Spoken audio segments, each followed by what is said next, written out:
Bonjour et bienvenue sur Kansai, bravo la prod pour cet exploit. On va peut-être avoir le pompon. Émotion aujourd'hui sur la place Wilson, non pas pour le président Wilson, mais pour le cardinal, parce qu'il y a un lien très étroit avec notre invité Maxime Labor, architecte, pour lequel nous allons découvrir un portrait sur toute la journée. Maison, rénovation, architecture, discussion, enfin une journée passionnante pour nous tous. Je vous souhaite un très bon reportage.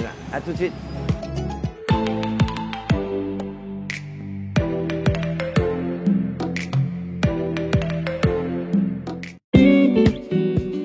Salut Max. Salut Stéphane.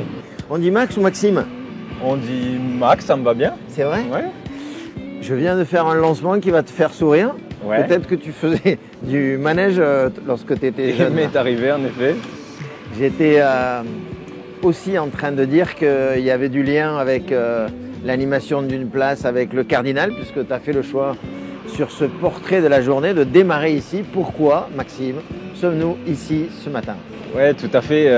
Ça me tenait à cœur de vous accueillir ici pour débuter cette journée avec vous, parce que c'est un lieu qui est empreint d'histoire pour moi, parce qu'en effet mon père a été longtemps associé, gérant de cet établissement pendant plus d'une vingtaine d'années. Ouais. Et donc j'ai grandi avec le cardinal, je l'ai vu évoluer aussi au fur et à mesure du temps. Et donc c'est un lieu évidemment chargé de souvenirs pour moi. Nous avons la chance aujourd'hui de pouvoir faire on va dire une journée ensemble. Ouais.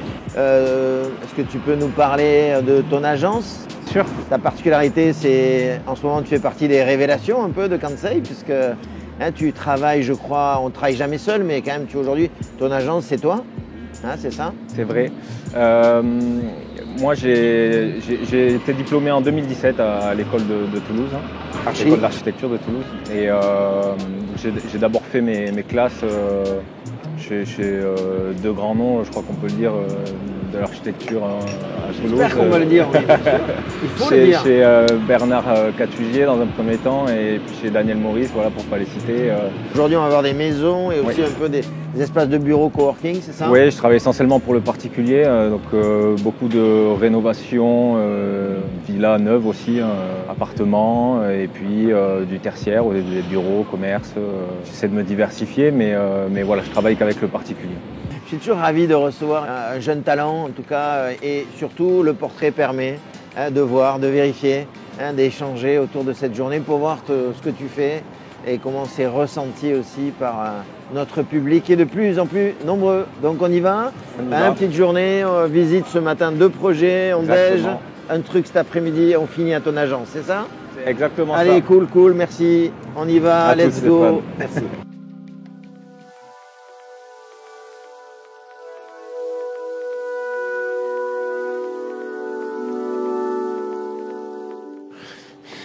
Bon là quand même tu me fais faire un truc d'escalade là. Je suis désolé Stéphane. Je sais que tu es jeune mais bon, une nouvelle façon de tourner quoi. Alors, waouh. Donc du coup là on a fait le choix d'être dans un lieu que tu as visité avec ton client. Comment ça arrive un projet comme ça là? C'est le client il te dit allô, j'ai un lieu, qu'est-ce que t'en fais? Exactement Stéphane, il m'appelle un jour et on se retrouve ici et en fait voilà, il me dit j'ai ce terrain de jeu, qu'est-ce qu'on peut en faire? Et là on est carrément dans le client qui se dit j'ai ce foncier. Exactement. Est-ce que tu es un peu monsieur marketing du coup?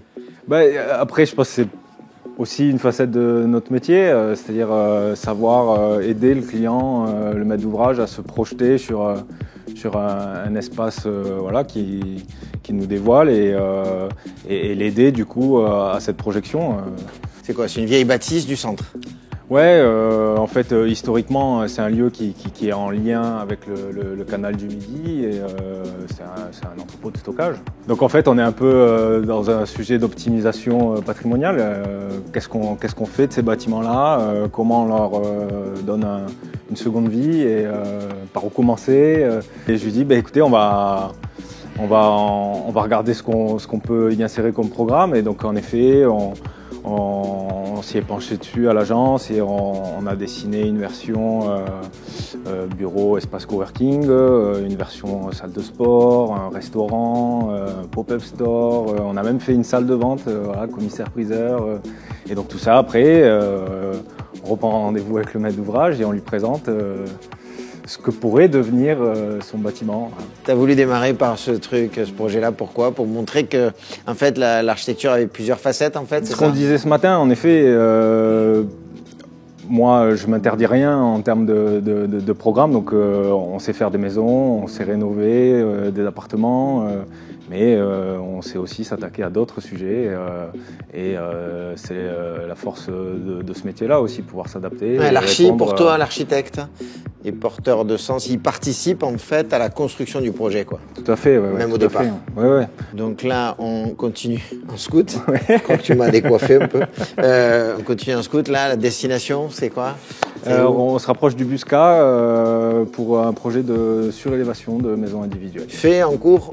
En cours de chantier, sur les finitions. D'accord, on fait du progressif en Ouais. fait. Ah, c'est ça, c'est la tactique. Cet après-midi, on verra un projet Fini. Exactement. Allez, ok, ben écoute, on y va, on remet les casques. C'est parti. Donc là, Max, on est ici dans une autre étape. Tout à fait. Hein, là, il y a le chantier à démarrer. Ouais. On vient de faire partir le menuisier, il a eu peur. Et quand il m'a vu arriver avec mon casque, il a eu peur. Donc là, on travaille sur plan, on est dans un projet qui démarre où il y a un niveau, et toi, tu proposes, enfin, tu visites aussi avec ton client le projet. Là Encore aussi, une fois, tu as ouais. des conseils. Oui, on parlait de toutes les étapes du projet. Ici, le maître d'ouvrage est un ami de longue date et donc il me dit, Maxime, on voudrait acheter ce bien, qu'est-ce que tu en penses? Qu'est-ce qu'on peut y faire?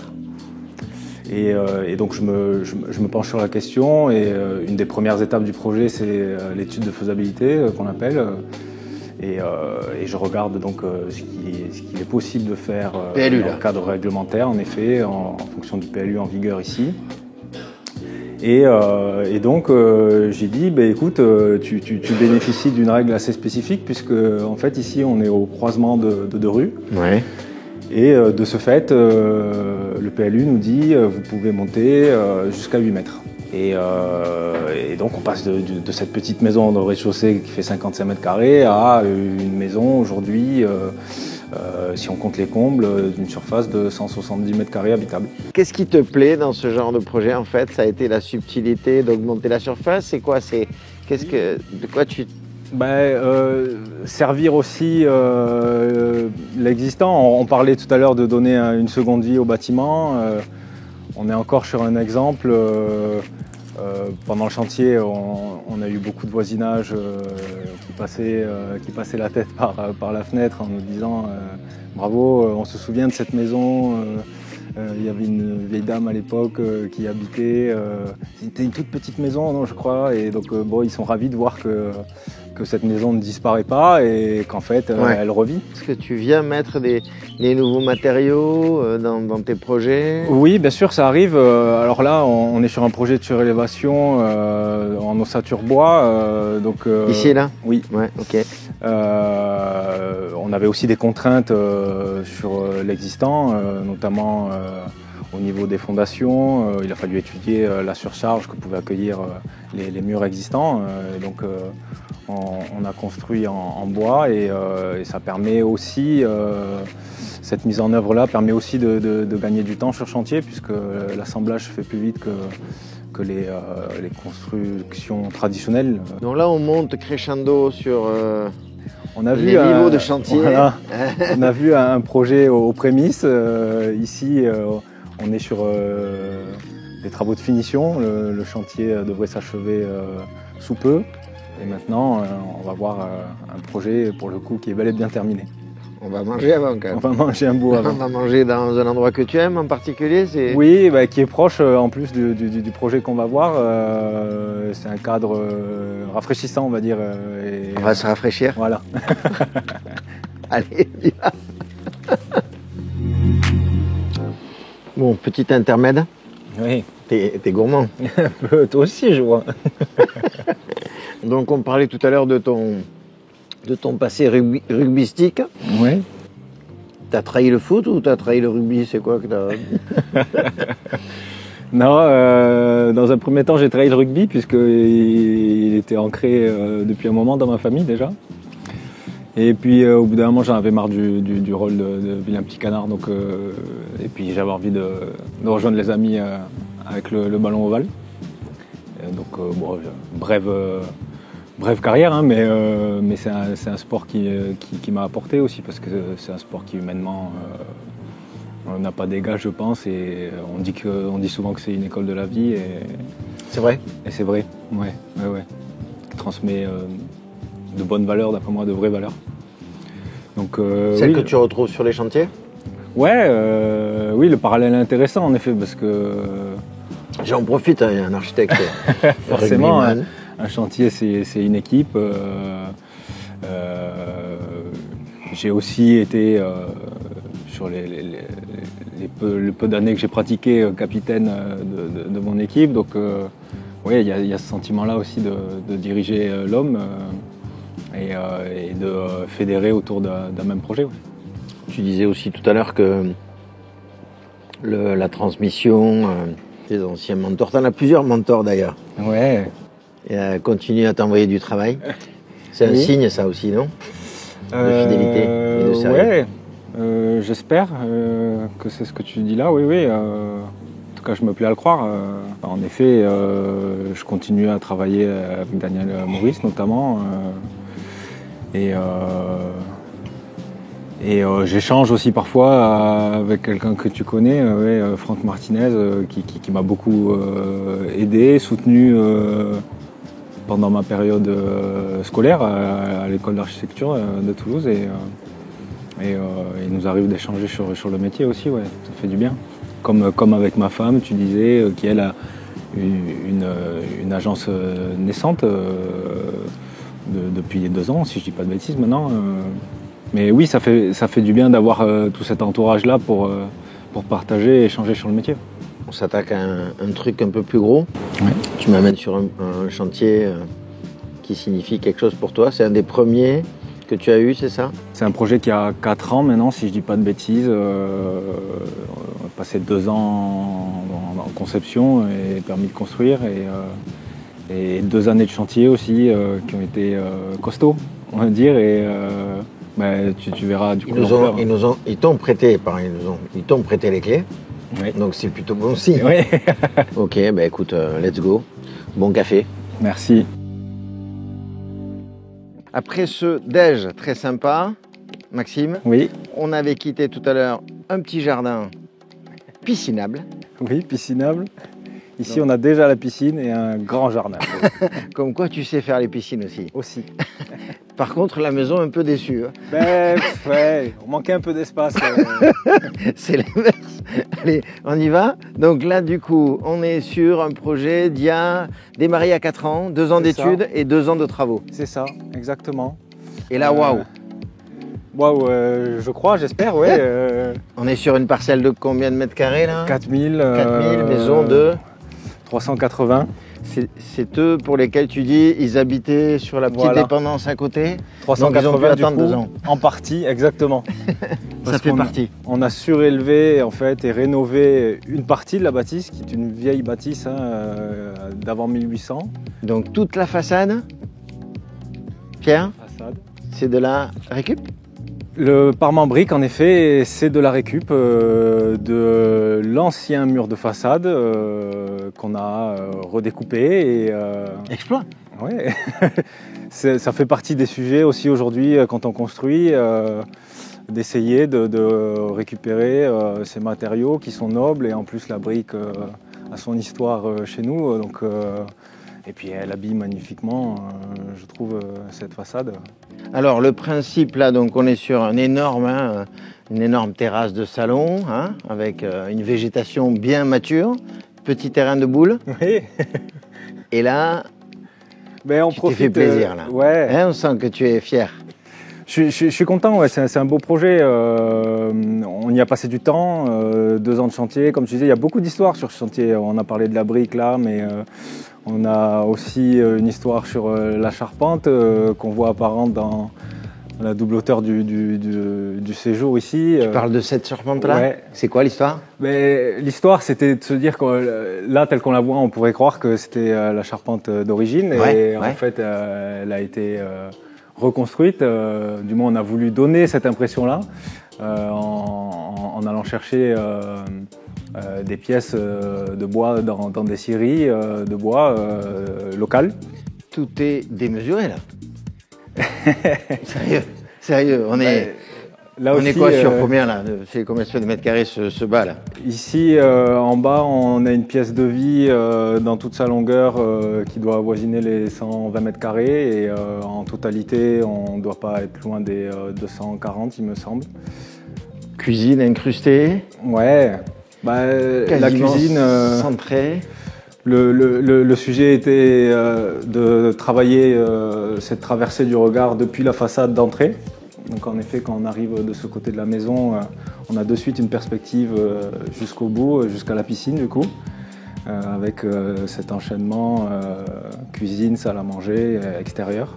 Et dans l'autre sens, on a travaillé là aussi cette traversée du regard et ça donne un rez-de-chaussée qui est une pièce de vie en lui-même en fait. Donc tous les usages sont regroupés dans la même perspective. Tout a été pensé et dessiné ici, à part le mobilier, mais certaines pièces du mobilier, par exemple ces 2 meubles-là qui font office en fait de séparation des pièces. Sont structurants, ouais. Ouais, exactement. Qui structurent l'espace. J'ai dessiné, le menuisier a fait le reste, il les a conçus et donc tout ce qu'on voit ici a été dessiné dès le départ sur la conception du projet. Tu leur as permis de se faire plaisir sur la suite parentale. Exact. Elle est juste incroyable. Ouais, là aussi encore un volume assez incroyable puisque je dois dessiner une suite parentale avec 78 mètres carrés. Donc, ils dorment bien à 2 là. Oui, ils dorment bien à 2, je le confirme.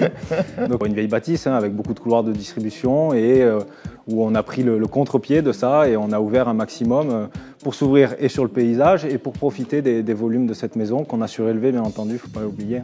Mais là on va voir quoi maintenant? C'est quoi? Alors maintenant on va voir mon agence, c'est plus petit pour le coup. Ah d'accord, on est repassé au chausse-pied.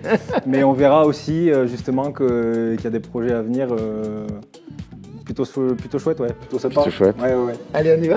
Allez, à tout à l'heure. Café. Stéphane, dernier café.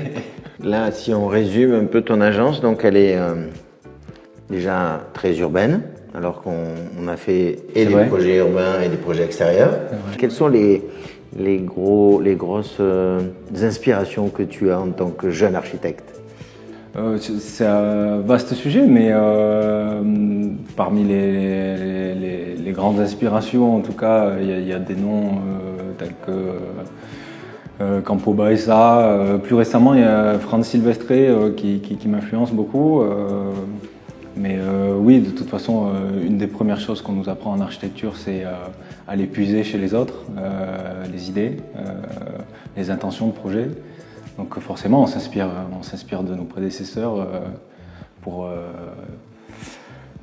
réinventer l'architecture, mais en même temps être ancré sur des préceptes qui sont là depuis tout temps.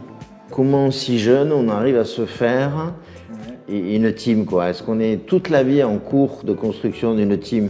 Ou est-ce que ça peut venir très vite grâce à quels outils de relation? C'est une très bonne question. Il y en a qui sont là depuis le départ, qui sont toujours là avec moi. Moi, je travaille avec mon frère, notamment beaucoup sur la partie gros œuvre. Donc ça crée un socle. Ouais, exactement, un socle. Et puis oui, après l'équipe évolue, mais l'architecte sans ses artisans, c'est pas grand-chose.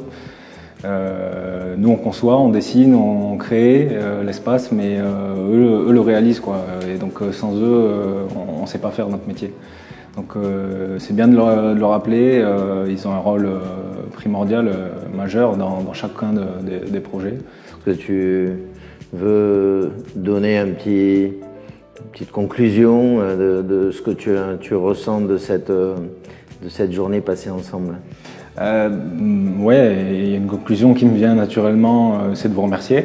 À vous, vos équipes, à toi Stéphane, parce que vous contribuez et ça fait quelques années maintenant que vous mettez en lumière notre métier. Et c'est appréciable parce que vous n'êtes pas beaucoup à le faire. Et ça permet aussi de mieux comprendre ce qu'on fait au quotidien et comment on le fait. Donc merci beaucoup à vous tous et merci pour cette belle journée qu'on a passée ensemble.